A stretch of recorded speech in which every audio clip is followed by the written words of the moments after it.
अवधूत चिंतन श्री गुरुदेव दत्त श्री स्वामी समर्थ महाराज की जय।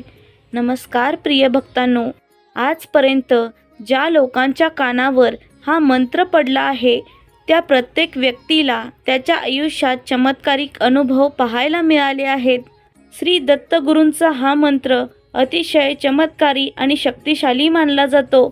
या मंत्रातील प्रत्येक शब्द घरातील वातावरण प्रसन्न करून ठेवतो। जर तुम्ही दररोज सकाळी आपल्या घरामध्ये हा मंत्र लावून ठेवला तर तुमच्या घरातील वातावरण इतके प्रसन्न होईल। प्रिय भक्तांनो, तुमच्यासोबत कधी असे अनुभव आले आहेत का की घरात आल्यानंतर तुम्हाला घरामध्ये अस्वस्थ वाटतं, सतत निगेटिव्ह विचार मनामध्ये येतात, घरातील सुख समृद्धीचा नाश होत आहे, घरातील तिजोरी सतत रिकामी राहत आहे, पैशांच्या कमतरतेमुळे कर्ज घ्यावे लागत आहे, विनाकारण कर्जाचे डोंगर वाढत चालले आहेत, घरातील भांडणे वादविवाद वाढत आहेत। या सर्व अडचणी तुम्हालाही जाणवू लागल्या आहेत का? जर होय तर आजच तुम्ही हा मंत्र ऐकायला सुरुवात करा। जेव्हा वेळ मिळेल तेव्हा तुम्ही हा मंत्र तुमच्या मोबाईलवरती लावून ठेवा। हा मंत्र संपूर्ण ऐकला तर चांगलंच आहे, पण कमीत कमी 20 मिनिटे तरी तुम्हाला हा मंत्र ऐकायचा आहे। श्री दत्तगुरूंचा हा मंत्र अत्यंत प्रभावी मानला गेला आहे आणि म्हणूनच आज आम्ही तुमच्यासोबत हा मंत्र शेअर करत आहोत। या मंत्रातून निघणारे प्रत्येक शब्द तुमच्या मनात सकारात्मक ऊर्जा निर्माण करतील, तुमचे सर्व प्रॉब्लेम्स कमी करतील। या मंत्राचा आवाज ऐकून हजारो लोक खूप श्रीमंत झालेले आहेत।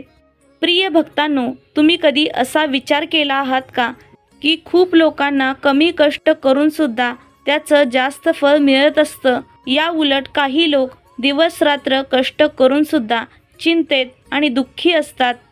सतत त्यांच्या घरामध्ये पैशांचे प्रॉब्लेम येत राहतात। प्रिय भक्तांनो, तुम्हाला माहिती नसेल, मंत्र जपात इतकी ताकद असते की तुम्ही यासाठी दिलेला वेळ कधीही वाया जात नाही, या उलट फायदाच होतो। आज नाही तर उद्या तुम्हाला या मंत्र जपाचा चमत्कार पाहायला मिळतोच। प्रिय भक्तांनो, आम्ही हे सर्व आमच्या अनुभवातून सांगत आहोत, कारण आमचा यावर पूर्ण विश्वास आहे। जिथे विश्वास आहे, श्रद्धा आहे, तिथेच चमत्कारिक गोष्टी घडत असतात। तुम्हीही मनापासून श्रद्धेने आजच हा मंत्र ऐकायला सुरुवात करा। तुम्ही जर अविश्वासाने दुर्लक्ष करून हा मंत्र सोडून दिलात तर तुम्हाला याचा फायदा मिळणार नाही। म्हणून अत्यंत विश्वासाने भक्तिपूर्वक हा मंत्र आजच ऐकायला सुरुवात करा। 100% शक्तिशाली हा मंत्र तुमच्या आयुष्यात चमत्कार घडवून आणणार आहे। प्रिय भक्तांनो, तुम्हाला भविष्यातही असे चमत्कारिक मंत्र जप ऐकायचे असतील तर आत्ताच आपल्या चॅनलला सबस्क्राईब करा। चला तर जास्त वेळ न घेता आजच्या या मंत्र जपाला सुरुवात करूयात।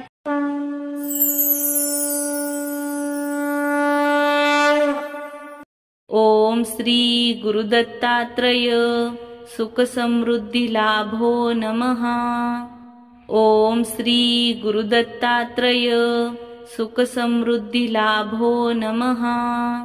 ओम श्री गुरुदत्तात्रय सुख समृद्धी लाभो नमः। ओम श्री गुरुदत्तात्रय सुख समृद्धी लाभो नमः।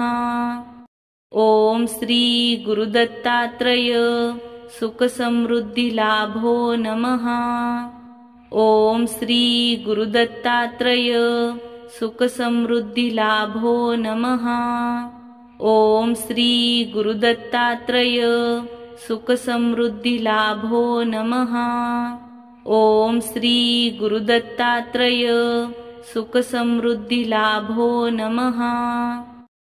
ओम श्री गुरुदत्तात्रय सुख समृद्धी लाभो नमः। ओम श्री गुरुदत्तात्रय सुख समृद्धी लाभो नमः। ओम श्री गुरुदत्तात्रय सुख समृद्धी लाभो नमः। ओम श्री गुरुदत्तात्रय सुख समृद्धी लाभो नमः। ओम श्री गुरुदत्तात्रय सुख समृद्धी लाभो नमः।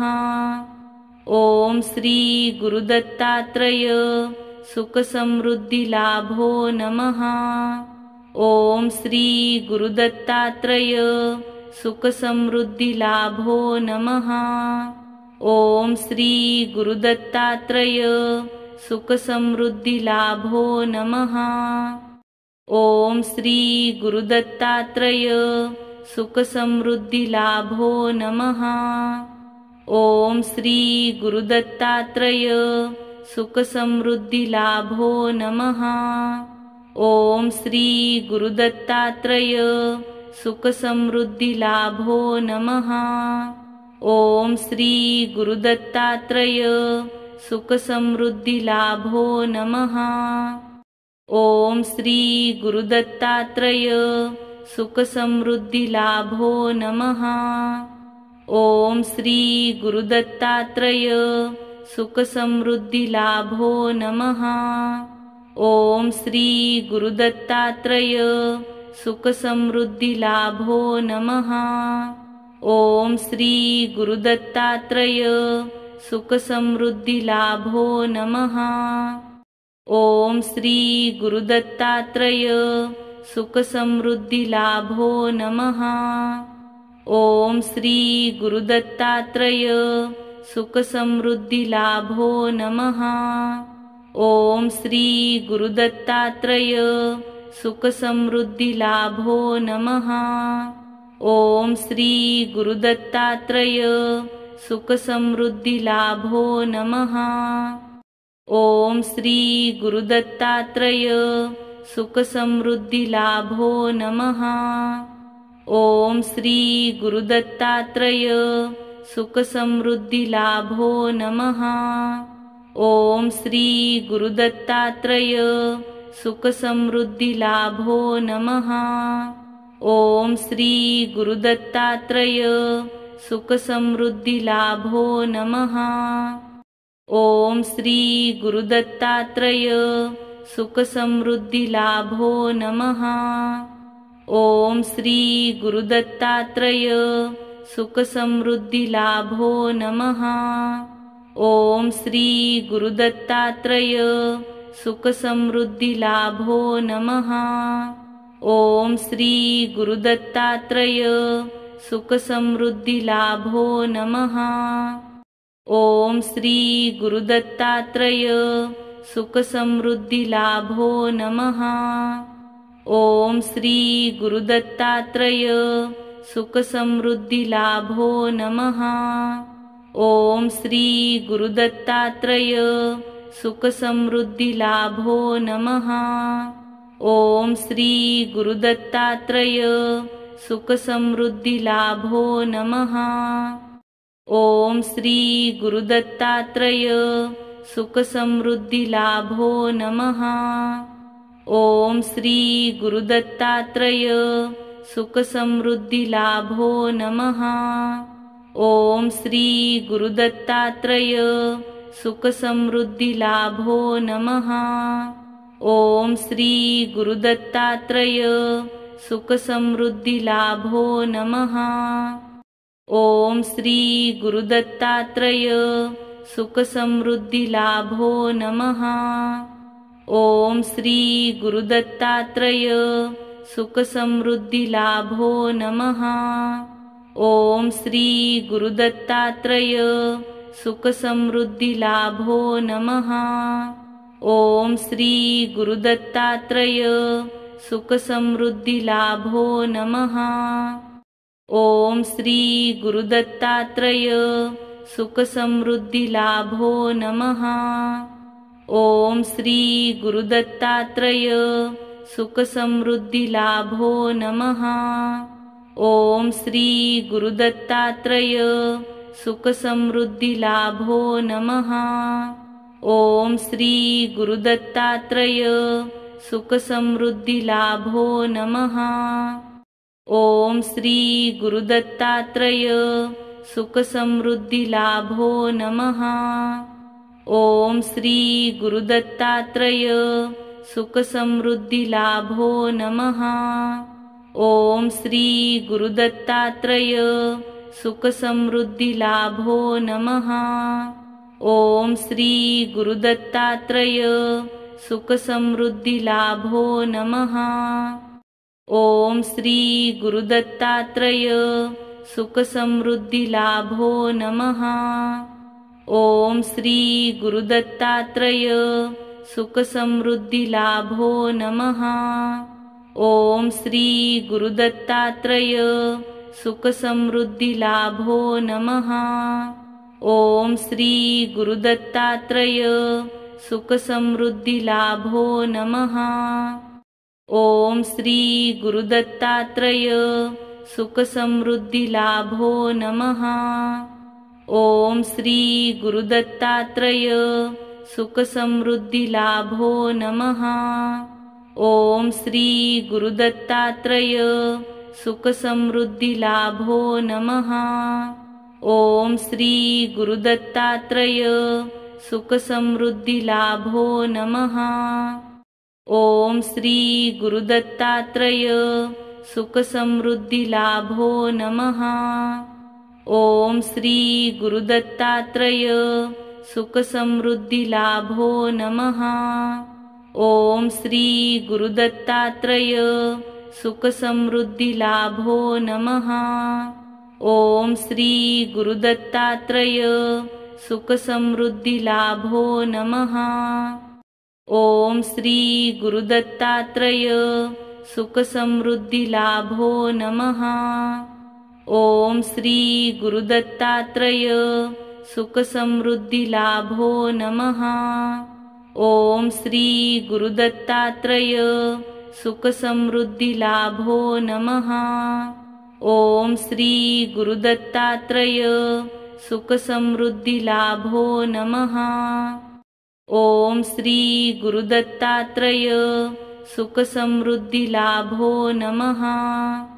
ओम श्री गुरुदत्तात्रय सुखसमृद्धिलाभो नमः। ओम श्री गुरुदत्तात्रय सुखसमृद्धिलाभो नमः। ओम श्री गुरुदत्तात्रय सुखसमृद्धिलाभो नमः। ओम श्री गुरुदत्तात्रय सुखसमृद्धिलाभो नमः। ओम श्री गुरुदत्तात्रय सुखसमृद्धिलाभो नमः। ओम श्री गुरुदत्तात्रय सुखसमृद्धिलाभो नमः। ओम श्री गुरुदत्तात्रय सुखसमृद्धिलाभो नमः। ओम श्री गुरुदत्तात्रय सुखसमृद्धिलाभो नमः। ओम श्री गुरुदत्तात्रय सुखसमृद्धिलाभो नमः। ओम श्री गुरुदत्तात्रय सुखसमृद्धिलाभो नमः। ओम श्री गुरुदत्तात्रय सुखसमृद्धिलाभो नमः। ओम श्री गुरुदत्तात्रय सुखसमृद्धिलाभो नमः। ओम श्री गुरुदत्तात्रय सुखसमृद्धिलाभो नमः। ओम श्री गुरुदत्तात्रय सुखसमृद्धिलाभो नमः। ओम श्री गुरुदत्तात्रय सुखसमृद्धिलाभो नमः। ओम श्री गुरुदत्तात्रय सुखसमृद्धिलाभो नमः। ओम श्री गुरुदत्तात्रय सुखसमृद्धिलाभो नमः। ओम श्री गुरुदत्तात्रय सुखसमृद्धिलाभो नमः। ओम श्री गुरुदत्तात्रय सुखसमृद्धिलाभो नमः। ओम श्री गुरुदत्तात्रय सुखसमृद्धिलाभो नमः। ओम श्री गुरुदत्तात्रय सुखसमृद्धिलाभो नमः। ओम श्री गुरुदत्तात्रय सुखसमृद्धिलाभो नमः। ओम श्री गुरुदत्तात्रय सुखसमृद्धिलाभो नमः।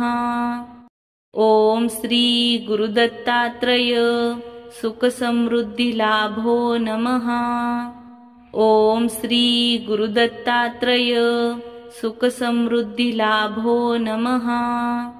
ॐ श्री गुरुदत्तात्रेय सुखसमृद्धिलाभो नमः। ॐ श्री गुरुदत्तात्रेय सुखसमृद्धिलाभो नमः। ॐ श्री गुरुदत्तात्रेय सुखसमृद्धिलाभो नमः। ॐ श्री गुरुदत्तात्रेय सुखसमृद्धिलाभो नमः। ॐ श्री गुरुदत्तात्रेय सुखसमृद्धिलाभो नमः। ॐ श्री गुरुदत्तात्रेय सुखसमृद्धिलाभो नमः। ॐ श्री गुरुदत्तात्रेय सुखसमृद्धिलाभो नमः। ॐ श्री गुरुदत्तात्रेय सुखसमृद्धिलाभो नमः। ॐ श्री गुरुदत्तात्रेय सुखसमृद्धिलाभो नमः। ॐ श्री गुरुदत्तात्रेय सुखसमृद्धिलाभो नमः। ॐ श्री गुरुदत्तात्रेय सुखसमृद्धिलाभो नमः। ॐ श्री गुरुदत्तात्रेय सुखसमृद्धिलाभो नमः। ॐ श्री गुरुदत्तात्रेय सुखसमृद्धिलाभो नमः। ॐ श्री गुरुदत्तात्रेय सुखसमृद्धिलाभो नमः। ॐ श्री गुरुदत्तात्रेय सुखसमृद्धिलाभो नमः। ॐ श्री गुरुदत्तात्रेय सुखसमृद्धिलाभो नमः। ॐ श्री गुरुदत्तात्रेय सुखसमृद्धिलाभो नमः। ॐ श्री गुरुदत्तात्रेय सुखसमृद्धिलाभो नमः। ॐ श्री गुरुदत्तात्रेय सुखसमृद्धिलाभो नमः। ॐ श्री गुरुदत्तात्रेय सुखसमृद्धिलाभो नमः। ॐ श्री गुरुदत्तात्रेय सुखसमृद्धिलाभो नमः। ॐ श्री गुरुदत्तात्रेय सुखसमृद्धिलाभो नमः। ॐ श्री गुरुदत्तात्रेय सुखसमृद्धिलाभो नमः। ॐ श्री गुरुदत्तात्रेय सुखसमृद्धिलाभो नमः। ॐ श्री गुरुदत्तात्रेय सुखसमृद्धिलाभो नमः। ॐ श्री गुरुदत्तात्रेय सुखसमृद्धिलाभो नमः। ॐ श्री गुरुदत्तात्रेय सुखसमृद्धिलाभो नमः। ॐ श्री गुरुदत्तात्रेय सुखसमृद्धिलाभो नमः। ॐ श्री गुरुदत्तात्रेय सुखसमृद्धिलाभो नमः।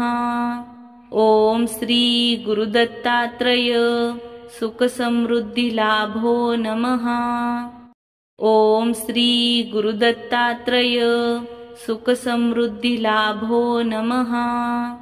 ॐ श्री गुरुदत्तात्रेय सुखसमृद्धिलाभो नमः।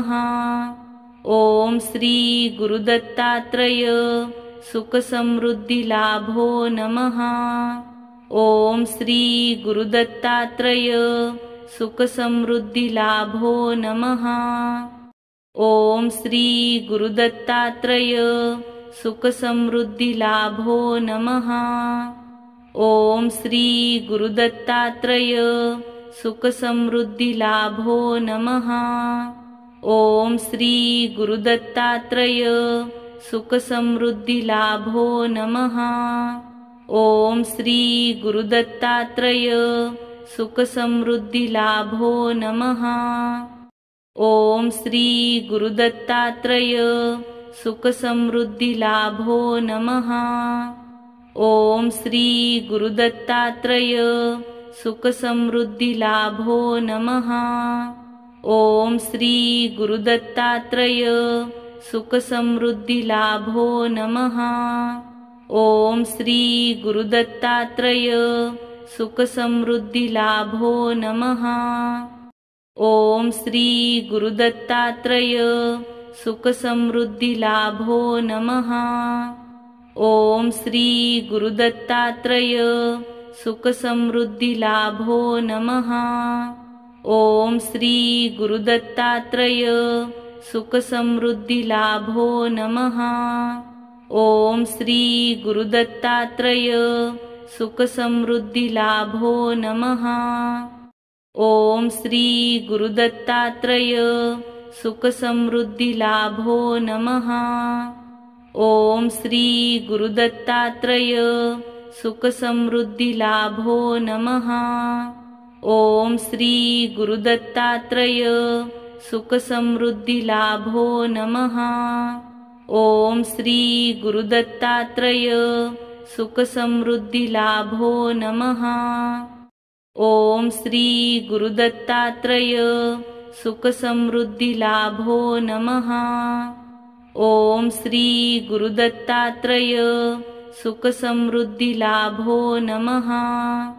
ॐ श्री गुरुदत्तात्रेय सुखसमृद्धिलाभो नमः।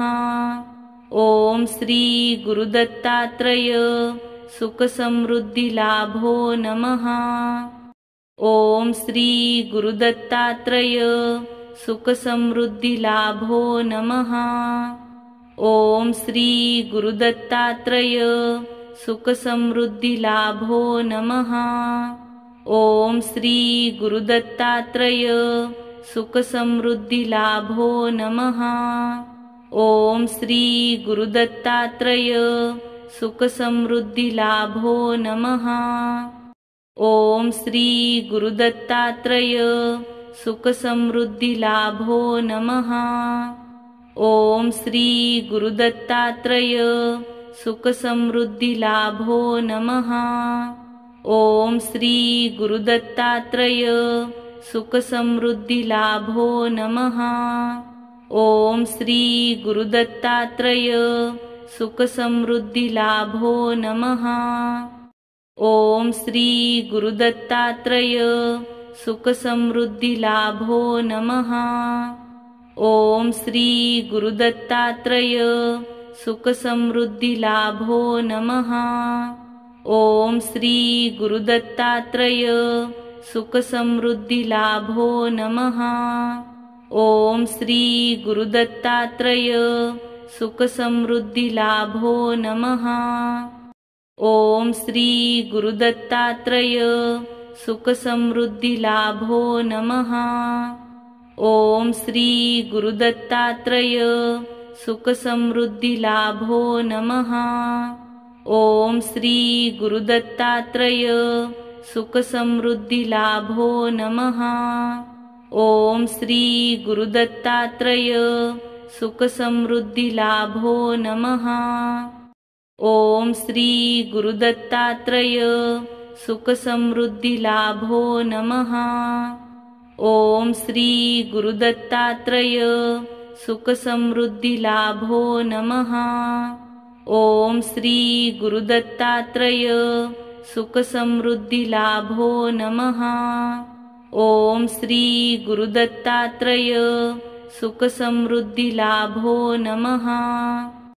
ॐ श्री गुरुदत्तात्रेय सुखसमृद्धिलाभो नमः। ॐ श्री गुरुदत्तात्रेय सुखसमृद्धिलाभो नमः। ॐ श्री गुरुदत्तात्रेय सुखसमृद्धिलाभो नमः। ॐ श्री गुरुदत्तात्रेय सुखसमृद्धिलाभो नमः। ॐ श्री गुरुदत्तात्रेय सुखसमृद्धिलाभो नमः। ॐ श्री गुरुदत्तात्रेय सुखसमृद्धिलाभो नमः। ॐ श्री गुरुदत्तात्रेय सुखसमृद्धिलाभो नमः। ॐ श्री गुरुदत्तात्रेय सुखसमृद्धिलाभो नमः। ॐ श्री गुरुदत्तात्रेय सुखसमृद्धिलाभो नमः। ॐ श्री गुरुदत्तात्रेय सुखसमृद्धिलाभो नमः।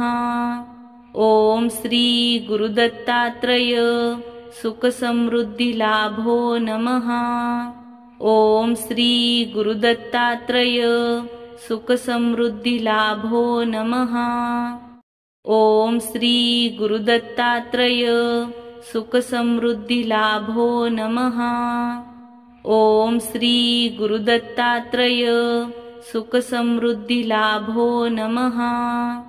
ॐ श्री गुरुदत्तात्रेय सुखसमृद्धिलाभो नमः।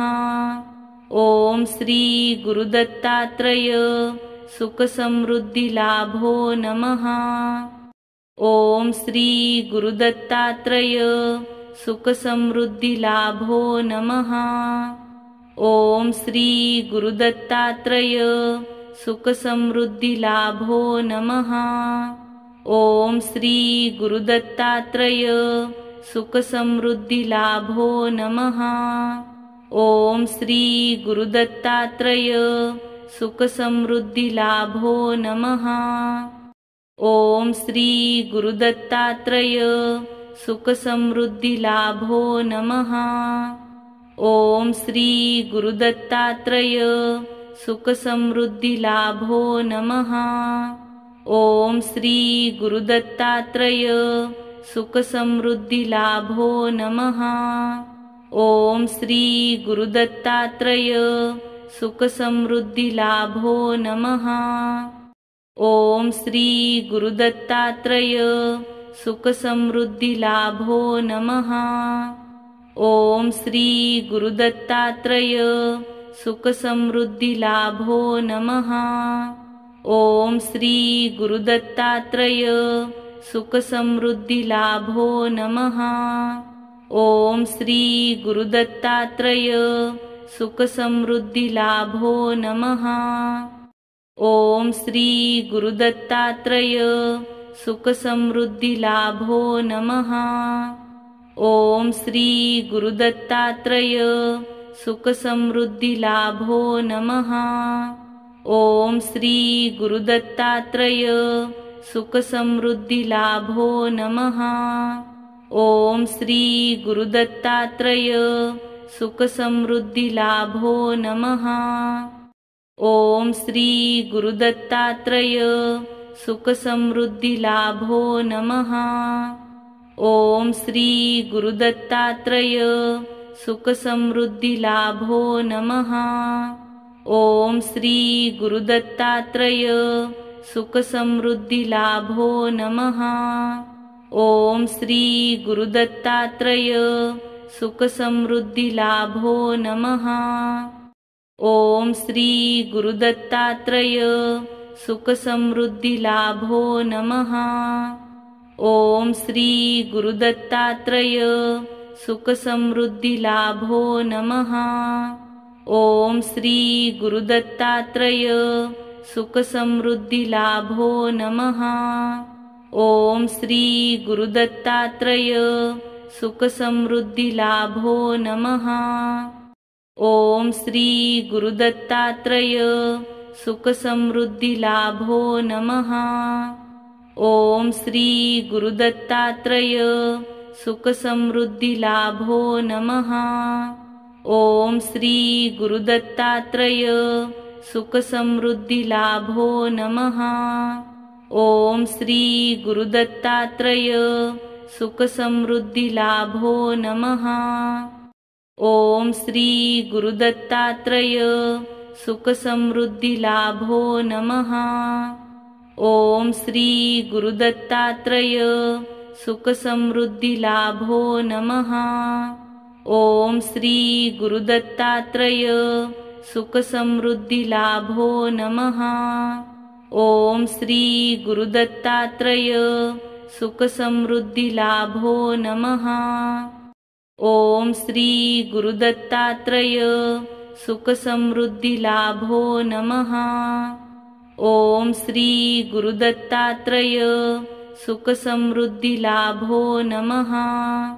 ॐ श्री गुरुदत्तात्रेय सुखसमृद्धिलाभो नमः। ॐ श्री गुरुदत्तात्रेय सुखसमृद्धिलाभो नमः। ॐ श्री गुरुदत्तात्रेय सुखसमृद्धिलाभो नमः। ॐ श्री गुरुदत्तात्रेय सुखसमृद्धिलाभो नमः। ॐ श्री गुरुदत्तात्रेय सुखसमृद्धिलाभो नमः। ॐ श्री गुरुदत्तात्रेय सुखसमृद्धिलाभो नमः। ॐ श्री गुरुदत्तात्रेय सुखसमृद्धिलाभो नमः। ॐ श्री गुरुदत्तात्रेय सुखसमृद्धिलाभो नमः। ॐ श्री गुरुदत्तात्रेय सुखसमृद्धिलाभो नमः। ॐ श्री गुरुदत्तात्रेय सुखसमृद्धिलाभो नमः। ॐ श्री गुरुदत्तात्रेय सुखसमृद्धिलाभो नमः। ॐ श्री गुरुदत्तात्रेय सुखसमृद्धिलाभो नमः। ॐ श्री गुरुदत्तात्रेय सुखसमृद्धिलाभो नमः। ॐ श्री गुरुदत्तात्रेय सुखसमृद्धिलाभो नमः। ॐ श्री गुरुदत्तात्रेय सुखसमृद्धिलाभो नमः। ॐ श्री गुरुदत्तात्रेय सुखसमृद्धिलाभो नमः। ॐ श्री गुरुदत्तात्रेय सुखसमृद्धिलाभो नमः। ॐ श्री गुरुदत्तात्रेय सुखसमृद्धिलाभो नमः। ॐ श्री गुरुदत्तात्रेय सुखसमृद्धिलाभो नमः। ॐ श्री गुरुदत्तात्रेय सुखसमृद्धिलाभो नमः। ॐ श्री गुरुदत्तात्रेय सुखसमृद्धिलाभो नमः। ॐ श्री गुरुदत्तात्रेय सुखसमृद्धिलाभो नमः। ॐ श्री गुरुदत्तात्रेय सुखसमृद्धिलाभो नमः। ॐ श्री गुरुदत्तात्रेय सुखसमृद्धिलाभो नमः। ॐ श्री गुरुदत्तात्रेय सुखसमृद्धिलाभो नमः। ॐ श्री गुरुदत्तात्रेय सुखसमृद्धिलाभो नमः। ॐ श्री गुरुदत्तात्रेय सुखसमृद्धिलाभो नमः। ॐ श्री गुरुदत्तात्रेय सुखसमृद्धिलाभो नमः। ॐ श्री गुरुदत्तात्रेय सुखसमृद्धिलाभो नमः। ॐ श्री गुरुदत्तात्रेय सुखसमृद्धिलाभो नमः। ॐ श्री गुरुदत्तात्रेय सुखसमृद्धिलाभो नमः। ॐ श्री गुरुदत्तात्रेय सुखसमृद्धिलाभो नमः। ॐ श्री गुरुदत्तात्रेय सुखसमृद्धिलाभो नमः। ॐ श्री गुरुदत्तात्रेय सुखसमृद्धिलाभो नमः। ॐ श्री गुरुदत्तात्रेय सुखसमृद्धिलाभो नमः। ॐ श्री गुरुदत्तात्रेय सुखसमृद्धिलाभो नमः। ॐ श्री गुरुदत्तात्रेय सुखसमृद्धिलाभो नमः। ॐ श्री गुरुदत्तात्रेय सुखसमृद्धिलाभो नमः। ॐ श्री गुरुदत्तात्रेय सुखसमृद्धिलाभो नमः। ॐ श्री गुरुदत्तात्रेय सुखसमृद्धिलाभो नमः। ॐ श्री गुरुदत्तात्रेय सुखसमृद्धिलाभो नमः। ॐ श्री गुरुदत्तात्रेय सुखसमृद्धिलाभो नमः। ॐ श्री गुरुदत्तात्रेय सुखसमृद्धिलाभो नमः। ॐ श्री गुरुदत्तात्रेय सुखसमृद्धिलाभो नमः। ॐ श्री गुरुदत्तात्रेय सुखसमृद्धिलाभो नमः। ॐ श्री गुरुदत्तात्रेय सुखसमृद्धिलाभो नमः। ॐ श्री गुरुदत्तात्रेय सुखसमृद्धिलाभो नमः। ॐ श्री गुरुदत्तात्रेय सुखसमृद्धिलाभो नमः। ॐ श्री गुरुदत्तात्रेय सुखसमृद्धिलाभो नमः। ॐ श्री गुरुदत्तात्रेय सुखसमृद्धिलाभो नमः। ॐ श्री गुरुदत्तात्रेय सुखसमृद्धिलाभो नमः। ॐ श्री गुरुदत्तात्रेय सुखसमृद्धिलाभो नमः। ॐ श्री गुरुदत्तात्रेय सुखसमृद्धिलाभो नमः। ॐ श्री गुरुदत्तात्रेय सुखसमृद्धिलाभो नमः। ॐ श्री गुरुदत्तात्रेय सुखसमृद्धिलाभो नमः। ॐ श्री गुरुदत्तात्रेय सुखसमृद्धिलाभो नमः। ॐ श्री गुरुदत्तात्रेय सुखसमृद्धिलाभो नमः। ॐ श्री गुरुदत्तात्रेय सुखसमृद्धिलाभो नमः। ॐ श्री गुरुदत्तात्रेय सुखसमृद्धिलाभो नमः। ॐ श्री गुरुदत्तात्रेय सुखसमृद्धिलाभो नमः।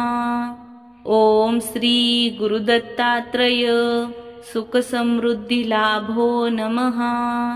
ॐ श्री गुरुदत्तात्रेय सुखसमृद्धिलाभो नमः।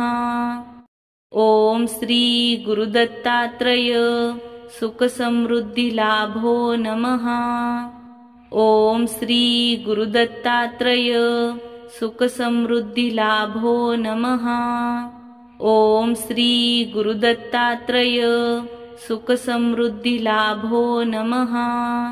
ॐ श्री गुरुदत्तात्रेय सुखसमृद्धिलाभो नमः।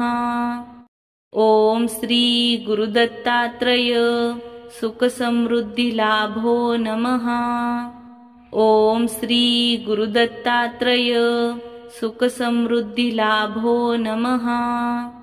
ॐ श्री गुरुदत्तात्रेय सुखसमृद्धिलाभो नमः। ॐ श्री गुरुदत्तात्रेय सुखसमृद्धिलाभो नमः।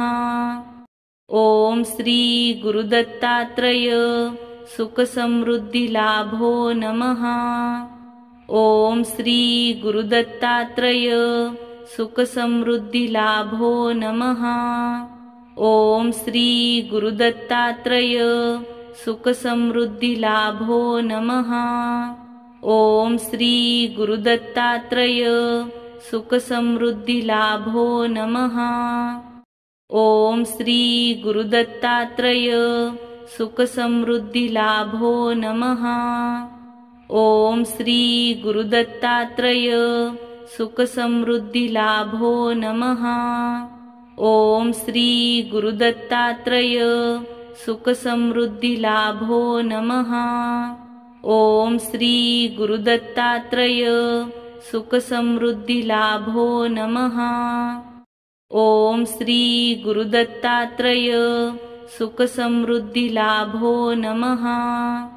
ॐ श्री गुरुदत्तात्रेय सुखसमृद्धिलाभो नमः। ॐ श्री गुरुदत्तात्रेय सुखसमृद्धिलाभो नमः। ॐ श्री गुरुदत्तात्रेय सुखसमृद्धिलाभो नमः। ॐ श्री गुरुदत्तात्रेय सुखसमृद्धिलाभो नमः। ॐ श्री गुरुदत्तात्रेय सुखसमृद्धिलाभो नमः।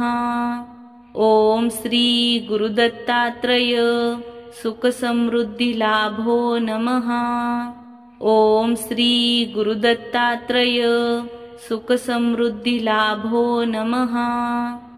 ॐ श्री गुरुदत्तात्रेय सुखसमृद्धिलाभो नमः। ॐ श्री गुरुदत्तात्रेय सुखसमृद्धिलाभो नमः। ॐ श्री गुरुदत्तात्रेय सुखसमृद्धिलाभो नमः। ॐ श्री गुरुदत्तात्रेय सुखसमृद्धिलाभो नमः। ॐ श्री गुरुदत्तात्रेय सुखसमृद्धिलाभो नमः। ॐ श्री गुरुदत्तात्रेय सुखसमृद्धिलाभो नमः। ॐ श्री गुरुदत्तात्रेय सुखसमृद्धिलाभो नमः। ॐ श्री गुरुदत्तात्रेय सुखसमृद्धिलाभो नमः। ॐ श्री गुरुदत्तात्रेय सुखसमृद्धिलाभो नमः। ॐ श्री गुरुदत्तात्रेय सुखसमृद्धिलाभो नमः। ॐ श्री गुरुदत्तात्रेय सुखसमृद्धिलाभो नमः। ॐ श्री गुरुदत्तात्रेय सुखसमृद्धिलाभो नमः। ॐ श्री गुरुदत्तात्रेय सुखसमृद्धिलाभो नमः। ॐ श्री गुरुदत्तात्रेय सुखसमृद्धिलाभो नमः। ॐ श्री गुरुदत्तात्रेय सुखसमृद्धिलाभो नमः। ॐ श्री गुरुदत्तात्रेय सुखसमृद्धिलाभो नमः। ॐ श्री गुरुदत्तात्रेय सुखसमृद्धिलाभो नमः। ॐ श्री गुरुदत्तात्रेय सुखसमृद्धिलाभो नमः।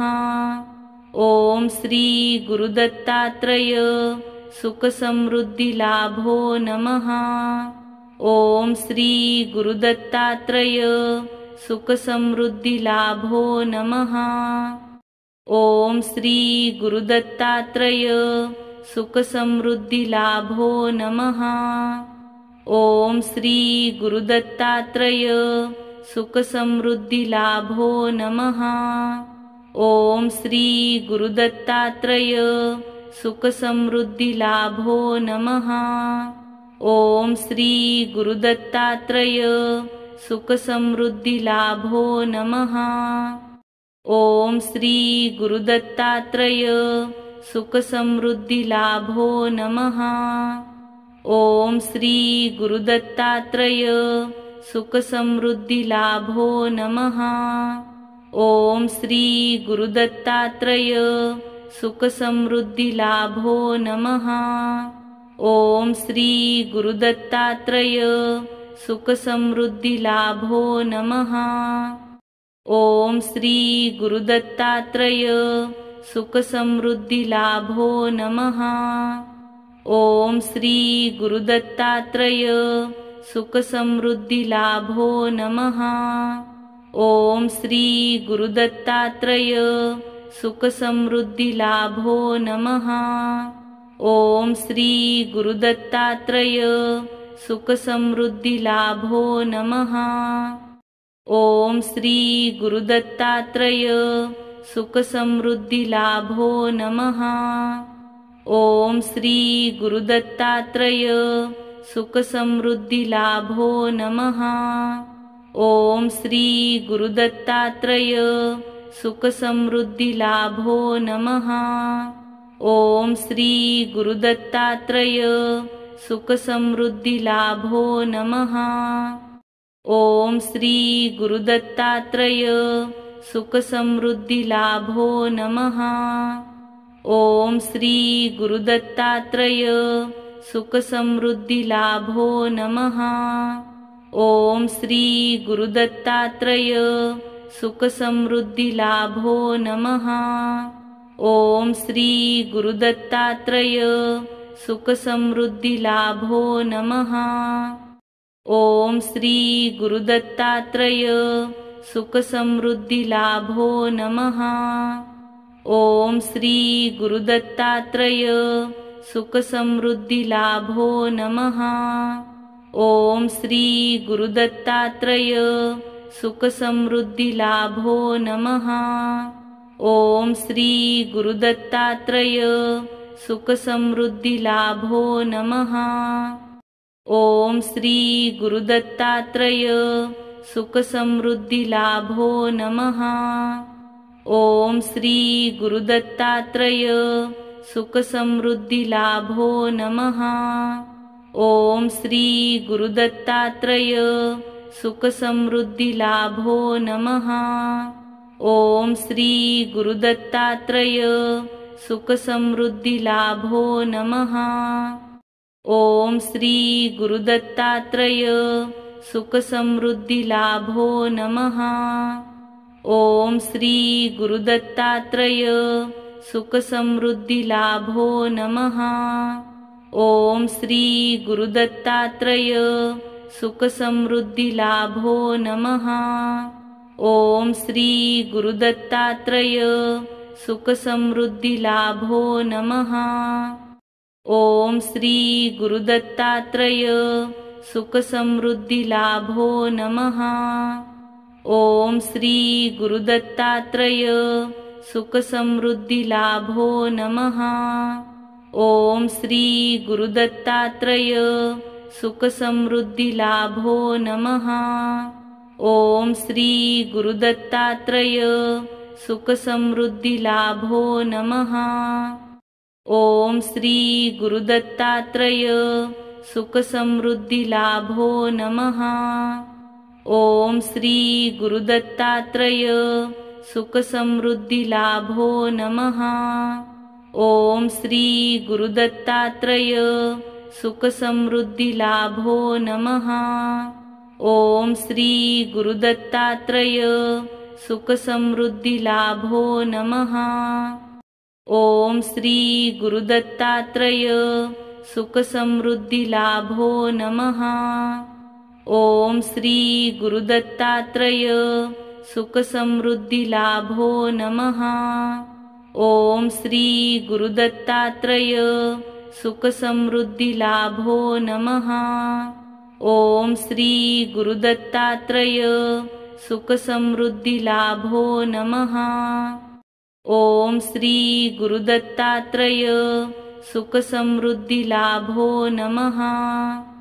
ॐ श्री गुरुदत्तात्रेय सुखसमृद्धिलाभो नमः। ॐ श्री गुरुदत्तात्रेय सुखसमृद्धिलाभो नमः।